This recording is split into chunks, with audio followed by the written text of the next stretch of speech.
দ্বিতীয় ধাপেও চেয়ারম্যান পদে নির্বাচিতরা বেশিরভাগ আওয়ামী লীগের নেতা। বিশ্লেষকরা বলছেন, একটি বড় দল ভোটে অংশ না নেয় এটাই অনুমেয়। তবে দুশ্চিন্তার কারণ কেন্দ্রের ভোটার উপস্থিতি ও নিজেদের মধ্যে রেষারেষি। যদিও নেতাদের দাবি, ভোট ঘিরে সাময়িক বিভেদ দীর্ঘমেয়াদে প্রভাব ফেলবে না। পরের ধাপে সহিংসতা মুক্ত নির্বাচন করতে আরও কঠোর হওয়ার কথা জানিয়েছে আইন শৃঙ্খলা বাহিনী।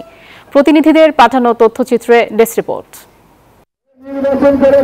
ষষ্ঠ উপজেলা পরিষদ নির্বাচনের প্রথম ধাপের মতো দ্বিতীয় দফায়ও ক্ষমতাসীন আওয়ামী লীগ প্রার্থীদের জয় জয়কার। এমপি মন্ত্রীর স্বজনরাও বিজয়ের হাসি হেসেছেন কোথাও কোথাও।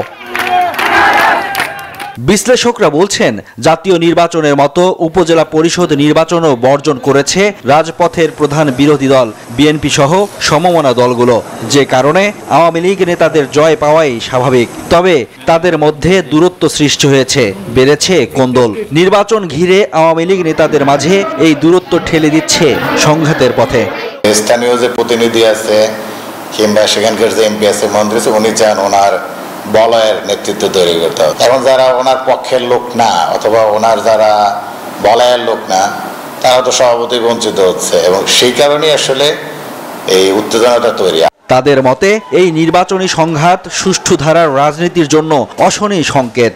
লোকাল গভর্নমেন্টগুলো চালানোর জন্য যে প্রতিনিধি নির্বাচন করে, সেই নির্বাচনটা যখন এরকম তামাশায় রূপান্তরিত হয়, মানুষের যখন আস্থা বিশ্বাস বিন্দুমাত্র থাকে না, তখন সেটা তো চূড়ান্ত অর্থে গণতন্ত্রের জন্য একটা অশনি সংকেত।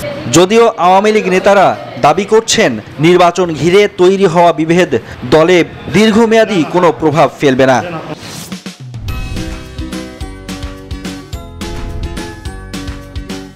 প্রার্থীর সমর্থকদের মধ্যে গন্ডগোল হয়, তার একটা প্রভাব, এবং সেই প্রার্থীরা যদি একই দলের মানুষ হয় তাহলে তার একটা প্রভাব তো দলের মধ্যে থাকে, কিন্তু এইটা দলের উপরে একটা চিরস্থায়ী কোনো প্রভাব রেখে যাবে এটা আমরা মনে করি না। প্রথম ধাপের চেয়ে দ্বিতীয় দফায় সংঘর্ষের ঘটনা ভাবিয়ে তুলেছে আইন শৃঙ্খলা বাহিনীকে। পরের ধাপে সুষ্ঠুভাবে ভোট শেষ করতে আরও কঠোর হওয়ার হুঁশিয়ারি দিয়েছে তারা। ছোট ছোট ঘটনাগুলো থেকে যেন কোনো বড় ঘটনার উৎপত্তি না হয়, আমরা সেই জন্য কিন্তু আমরা সব জায়গায় আমাদের ফোর্স অফিসার সবাইকে সেভাবে ব্রিফ করেছি। তৃতীয় দফায় উপজেলা পরিষদ নির্বাচনের ভোট অনুষ্ঠিত হবে 29 মে। Desk report, news 24।